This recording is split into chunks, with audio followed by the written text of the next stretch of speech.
Hello friends, welcome to teaching Kishan YouTube channel. તો આપણે કંઈક કમ્પ્યુટર વિષયની શરૂઆત કરી દીધી હતી, જેની અંદર ઓલરેડી અત્યાર સુધી આપણે 26 લેક્ચર જોઈ ગયા. તો જો તમે આગળના 26 લેક્ચર ન જોયા હોય તો ખાસ કરીને જોઈ લેજો. અહીંયા આઈ બટન ઉપર તમને લિંક મળશે, એના ઉપર ક્લિક કરો. આગળના 26 લેક્ચર તમે જોઈ લો.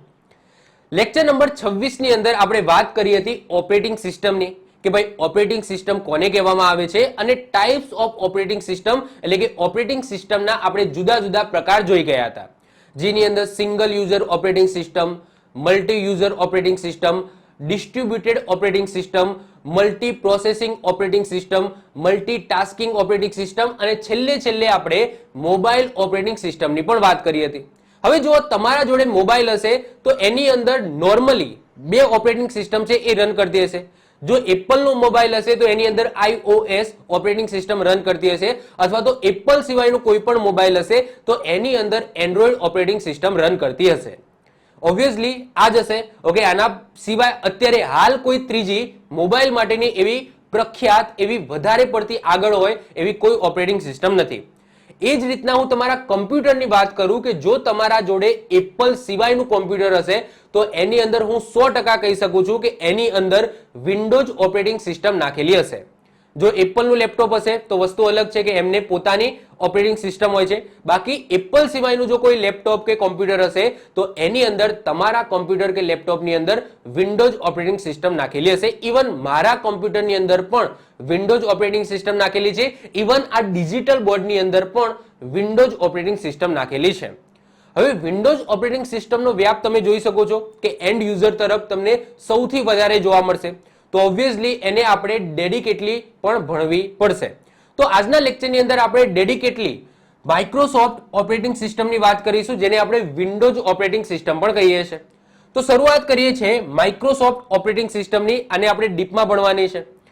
તો સૌથી પહેલા તો કંપની વિશે આપણે જાણવું પડશે કે ભાઈ માઇક્રોસોફ્ટ કંપની છે, એમના સ્થાપક કોણ છે, અત્યારે CEO કોણ છે અને હેડક્વાર્ટર તમને ક્યાં જોવા મળશે. તો સૌથી પહેલા જ વાત કરીએ સ્થાપકની, તો માઇક્રોસોફ્ટ કંપનીના સ્થાપક કોણ છે? તો બધાને એક નામ તો ખબર જ હશે, બિલ ગેટ્સ.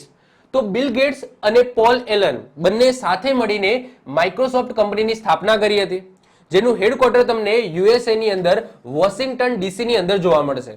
અને અત્યારે હાલના CEO કોણ છે? તો ભારતીય મૂળના છે સત્ય નડેલા. તમે એ જોઈ શકો છો. આ છે બિલ ગેટ્સ, આ છે પોલ એલન, આ છે સત્ય નડેલા. અને એ તમે જોઈ શકો છો વોશિંગ્ટન DC ની અંદર USA ની અંદર જે તમને માઇક્રોસોફ્ટનું હેડક્વાર્ટર જોવા મળશે એનો ફોટો મેં અહીંયા લગાવેલો છે. તો આ બેઝિક માહિતી છે જે માઇક્રોસોફ્ટ કંપની વિશે તમને ખબર હોવી જોઈએ. હવે આપણે વાત કરીએ માઇક્રોસોફ્ટ કંપનીની જે ઓપરેટિંગ સિસ્ટમ આવે છે, જેને સૌથી વધારે લોકો અત્યારે યુઝ કરે છે, જેને આપણે વિન્ડોઝ ઓપરેટિંગ સિસ્ટમ કહીએ છીએ. એકચ્યુઅલી એ બે પ્રકારની આવે છે. એક આવે છે કમાન્ડ લાઇન ઇન્ટરફેસ અને બીજી આવે છે ગ્રાફિકલ યુઝર ઇન્ટરફેસ. જે કમાન્ડ લાઇન ઇન્ટરફેસ આવે છે જેને CLI કહેવામાં આવે છે ટૂંકમાં, અને GUI જેને ગ્રાફિકલ યુઝર ઇન્ટરફેસ કહેવામાં આવે છે. હવે CLI નું ઉદાહરણ વાત કરું તો એ છે DOS, જેને અહીંયા આપણે કહીએ છીએ DOS ઓપરેટિંગ સિસ્ટમ કહીએ છીએ, જેનું ફૂલ ફોર્મ છે ડિસ્ક ઓપરેટિંગ સિસ્ટમ. GUI વાળી જે ઓપરેટિંગ સિસ્ટમ છે જે અત્યારે તમે યુઝ કરો છો, ઇવન હું યુઝ કરું છું, ઇવન આ ડિજિટલ બોર્ડની અંદર નાખેલી છે, એ છે ગ્રાફિકલ યુઝર ઇન્ટરફેસ વાળી ઓપરેટિંગ સિસ્ટમ, જેને આપણે કહીએ છીએ વિન્ડોઝ ઓપરેટિંગ સિસ્ટમ.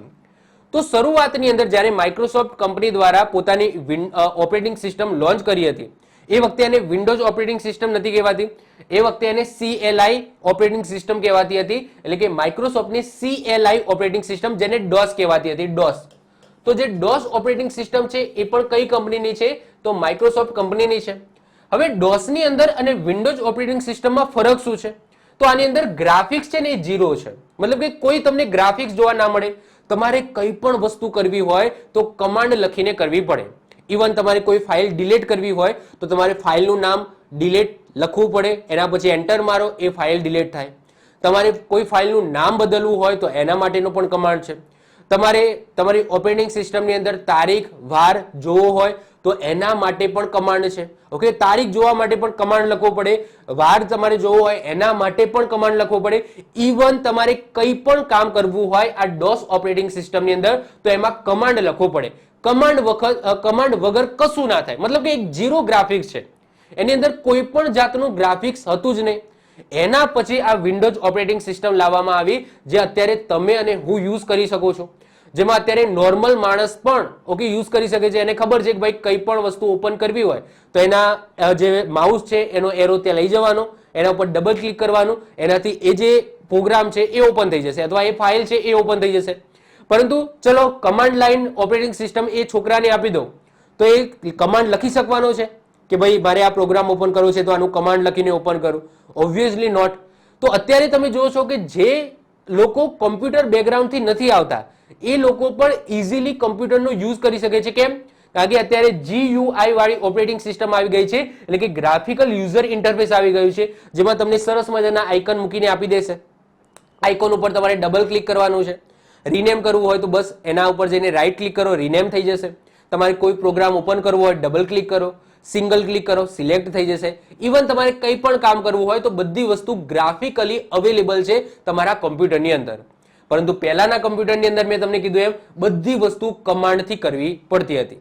બીજી વસ્તુ, આમાં પાછળ તો કમાન્ડ જ રન થાય છે, ભલે તમે ગ્રાફિકલ યુઝર ઇન્ટરફેસ વાળી ઓપરેટિંગ સિસ્ટમ યુઝ કરો છો, પરંતુ બેકગ્રાઉન્ડની અંદર તો શું રન થાય છે? તો બેકગ્રાઉન્ડમાં તો ક્યાંક ને ક્યાંક કમાન્ડ જ રન થાય છે. એટલે કે સિમ્પલ વસ્તુ છે કે કોઈ આઇકોન ઉપર તમે ડબલ ક્લિક કરો છો તો એ આઇકોનના બેકગ્રાઉન્ડમાં એક કમાન્ડ છે એ રન થાય છે, અને એ કમાન્ડ દ્વારા જ એ જે ફાઇલ છે એ ખુલે છે. એટલે કે બેકગ્રાઉન્ડની અંદર તો કઈ છે ઓપરેટિંગ સિસ્ટમ, મતલબ કે કઈ ટેકનિક રન થાય છે?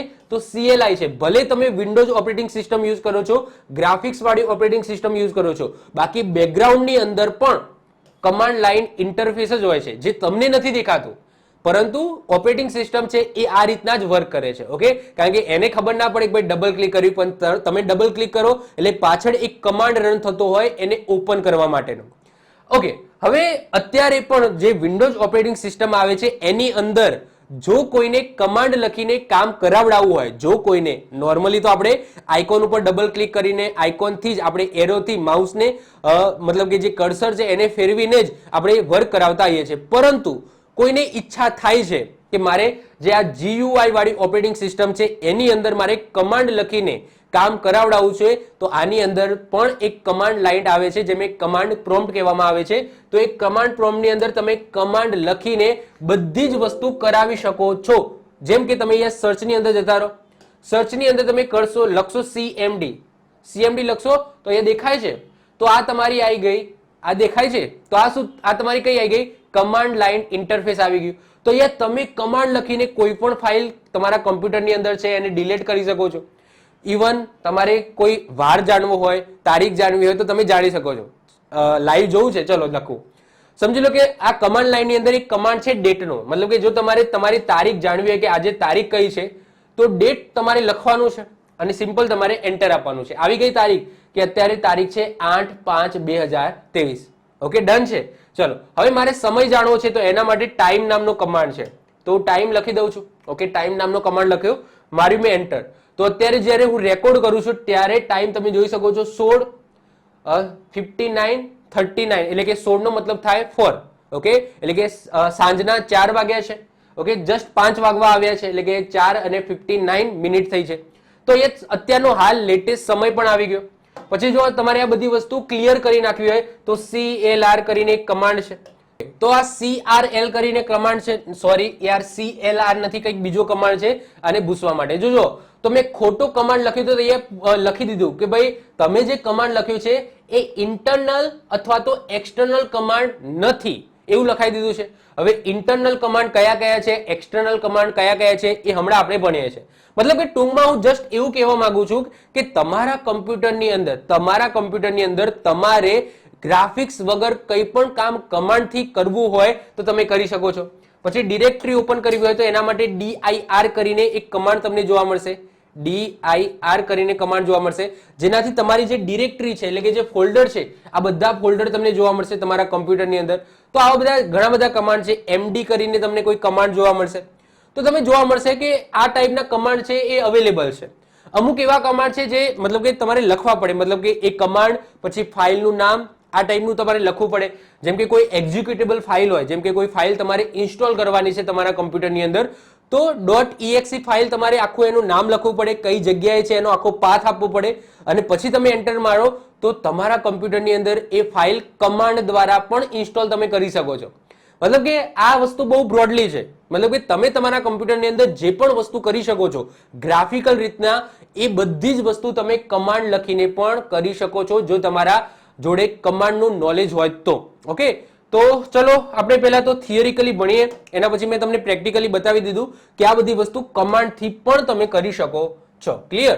ચલો, તો આઈ હોપ સો તમને આઈડિયા આવી ગયો હશે. તો બે ટાઈપની ઓપરેટિંગ સિસ્ટમ છે એ માઇક્રોસોફ્ટ કંપની દ્વારા જોડે છે. એક DOS ડિસ્ક ઓપરેટિંગ સિસ્ટમ જે કહેવામાં આવે છે, જે CLI એટલે કે કમાન્ડ લાઇન ઇન્ટરફેસ ધરાવે છે, અને અત્યારે જે આપણે યુઝ કરીએ છીએ એ આવે છે GUI વાળી એટલે કે ગ્રાફિકલ યુઝર ઇન્ટરફેસ વાળી, જેને આપણે વિન્ડોઝ ઓપરેટિંગ સિસ્ટમ કહીએ છીએ. તો વન બાય વન બંનેને આપણે સમજીએ. તો સૌથી પહેલા વાત કરીએ ડિસ્ક ઓપરેટિંગ સિસ્ટમ, જેને DOS કહેવામાં આવે છે. તો માઇક્રોસોફ્ટ દ્વારા ઈસવીસન 1980 માં વિકસાવવામાં આવી હતી. કંઈક આવી દેખાય છે. ઈસવીસન 1981 માં IBM કંપનીના PC માટે આ ઓપરેટિંગ સિસ્ટમ તૈયાર કરવામાં આવી હતી.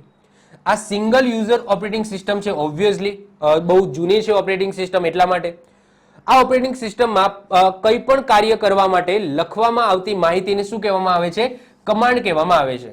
મતલબ કે એની અંદર ગ્રાફિક્સ હતું જ નહીં, બધી જ વસ્તુ કમાન્ડથી તમારે કરવી પડતી હતી. DOS એટલે કે ડિસ્ક ઓપરેટિંગ સિસ્ટમને CLI એટલે કે કમાન્ડ લાઇન ઇન્ટરફેસમાં કાર્ય કરે છે, એટલે કે બધી વસ્તુ કમાન્ડથી તમારે કરવી પડે છે. ક્લિયર? ચલો, હવે વાત કરીએ કમાન્ડની. તો જો ઇન્ટરનલ અને એક્સટર્નલ બે ટાઈપના કમાન્ડ હોય છે. ઇન્ટરનલ અને એક્સટર્નલ બે ટાઈપના કમાન્ડ હોય છે. હવડા મેં કમાન્ડ લખ્યો હતો તો એ કમાન્ડની અંદર ત્યાં લખાઈને આવ્યું હતું, મેં ખોટો કમાન્ડ લખ્યું હતું કે ભાઈ આ ઇન્ટરનલ કે એક્સટર્નલ કમાન્ડ નથી, આવું લખાઈને આવી ગયું હતું. તો હવે આપણે વાત કરીએ કે ભાઈ કયા કયા ઇન્ટરનલ કમાન્ડ છે અને કયા કયા એક્સટર્નલ કમાન્ડ છે. તો જો તમારે ડાયરેક્ટરી બનાવી હોય, ઓકે, કોઈ નવી ડાયરેક્ટરી બનાવી હોય તો એના માટે જે કમાન્ડ છે એ છે MD. એના પછી એક ડાયરેક્ટરીમાંથી બીજી ડાયરેક્ટરીમાં તમારે જવું હોય તો એના માટે છે CD નામનો કમાન્ડ છે. પછી સ્ક્રીનને ક્લિયર કરવું હોય તો જો CLS છે. મેં CLR લખ્યું હતું, જે ખોટો કમાન્ડ હતો, એટલે તરત જ મને કહી દીધું ભાઈ આ કમાન્ડ ખોટો છે. એકચ્યુઅલી સાચો કમાન્ડ શું છે? CLS છે. હમણાં આપણે યુઝ કરીને ચેક કરવું હોય તો આપણે કરી લઈશું, ભાઈ CLS છે. પછી તમારે કોઈ પણ ફાઇલ કોપી કરવી હોય તો એના માટે કોપી કમાન્ડ છે. પછી આ બે કમાન્ડ આપણે યુઝ કરીને ચેક કરી લીધા. ડેટ અને ટાઈમ, તારીખ જાણવી હોય તો એના માટે ડેટ છે, સમય જાણવો હોય તો એના માટે ટાઈમ કમાન્ડ છે. પછી કોઈ ફાઇલને મૂવ કરવી હોય તો મૂવ છે. હવે જો ડાયરેક્ટ તમે મૂવ લખો તો કામ ના ચાલે. તમારે જે ફાઇલ મૂવ કરાવવી હોય તે ફાઇલનો આખો પાથ તમારે બતાવવો પડે કે એ ફાઇલ ક્યાં પડી છે તમારા કમ્પ્યુટરની અંદર. તો આખું પાથ ટાઈપ કરવો પડે. ડોટ જે પણ ફાઇલ હોય, સમજી લો PPT હોય, PDF હોય, એનું એક્સટેન્શન સાથે લખવી પડે, અને એના પછી મૂવ કમાન્ડ આગળ લગાવવો પડે. તો એનાથી એ ફાઇલ મૂવ થશે. એના પછી તમને પૂછશે પણ ખરા કે મૂવ ક્યાં કરવી છે, તો એ આખી કમાન્ડથી બધી વસ્તુ કરવી પડે છે. એના પછી લેબલ જાણવું હોય તો એના માટે વોલ્યુમ કમાન્ડ છે. પછી ટેક્સ્ટ કન્ટેન્ટ જાણવું હોય તો એના માટે ટાઈપ કમાન્ડ છે. કોઈ ફાઇલને ડિલીટ કરવી હોય તો ડિલીટ કમાન્ડ છે. લિસ્ટ જોવું હોય તો DIR, હમણાં આપણે યુઝ કરીને જોઈ ગયા DIR, લિસ્ટ જોવા માટે. કોઈને ડિલીટ કરવું હોય તો ડિલીટ માટેના જો બે છે, એક તો ડિલીટ માટે ડિલીટ કમાન્ડ છે અને બીજો ઇરેજ છે. તો એ બંનેથી ડિલીટ થશે. તો આ બધા ઇન્ટરનલ કમાન્ડ છે. ઓકે, તો આપણે ઓલરેડી મેં પ્રેક્ટિકલી બતાવી દીધા તમને. તો હું હવે ફરીથી હું એક વખત ફરીથી પ્રેક્ટિકલી તમને બતાવી દઉં છું, જેથી તમને થોડું આઈડિયા આવી જાય. જો આ બધી વસ્તુને ક્લિયર કરી નાખવી છે ને, તો એના માટેનો કમાન્ડ કયો હતો એ મેં તમને બતાવ્યો. CLS હતો. શું હતો? CLS. ચલો હવે CLS લખીને આપણે ચેક કરીએ. તો એ આપણે CLS લખીએ. Okay, CLS. ઓકે, અને આપું છું એન્ટર. થઈ ગયું ક્લિયર બધું? ઓકે, બધું ક્લિયર થઈ ગયું. તો આ રીતના તમે કમાન્ડથી પણ બધી વસ્તુ કરી શકો છો. DIR હમણાં મેં વાત કરી એમ ડિરેક્ટરી માટેનો છે, તો એનાથી ડિરેક્ટરી તમારી ખુલી જશે. તો એવા ઘણા બધા કમાન્ડ છે. હવે જો આ બધા કમાન્ડ છે ને, કોપી છે, મૂવ છે, ડિલીટ છે, તો એના માટે તમારે કઈ ફાઇલ ડિલીટ કરવી છે એનો પાથ લખવો પડે, કઈ ફાઇલ મૂવ કરવી છે એનો આખો પાથ લખવો પડે. ખાલી મૂવ લખું તો કામ નહીં ચાલે. જો ખાલી હું મૂવ લખું છું, ખાલી હું અહીંયા મૂવ લખીને બતાવું તો શું થાય છે તમે ચેક કરો.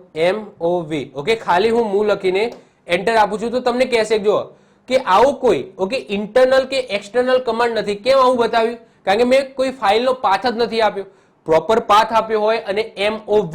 ઓકે, મેં અહીંયા આ રીતના લખ્યું હોય વી, તો એ કંઈક કરે. ઓકે, બાકી એ શું કરવાનું, મતલબ કે એને ખબર જ નથી ભાઈ મૂવ તો કરો પણ કોને તમે મૂવ કરશો. ઓકે, એ તો બતાવો.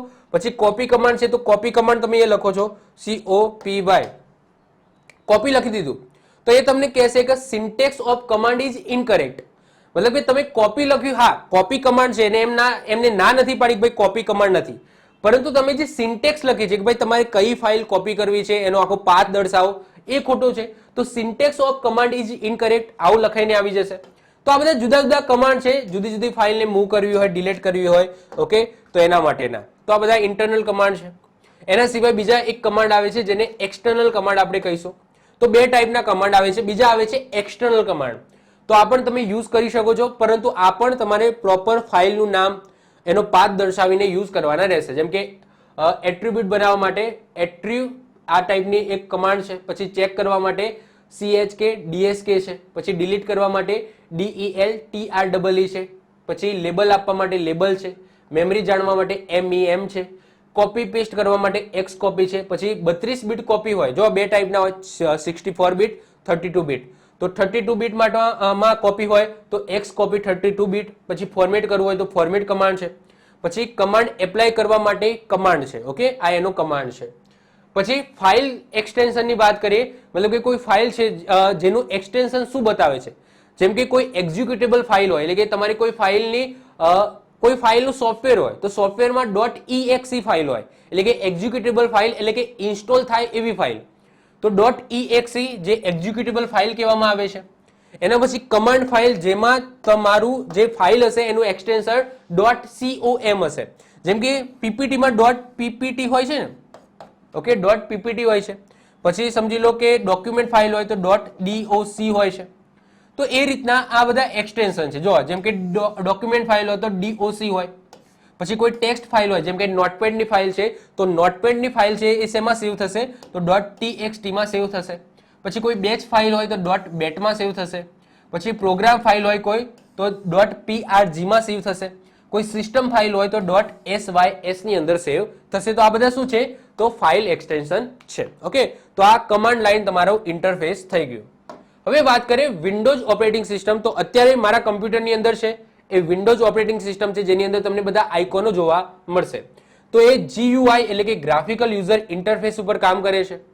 આ ઓપરેટિંગ સિસ્ટમમાં ડિસ્પ્લે પર દેખાતો કન્ટેન્ટ અલગ અલગ વિન્ડોમાં ખુલતો હોવાથી આ સિસ્ટમનું નામ વિન્ડોઝ રાખવામાં આવ્યું છે.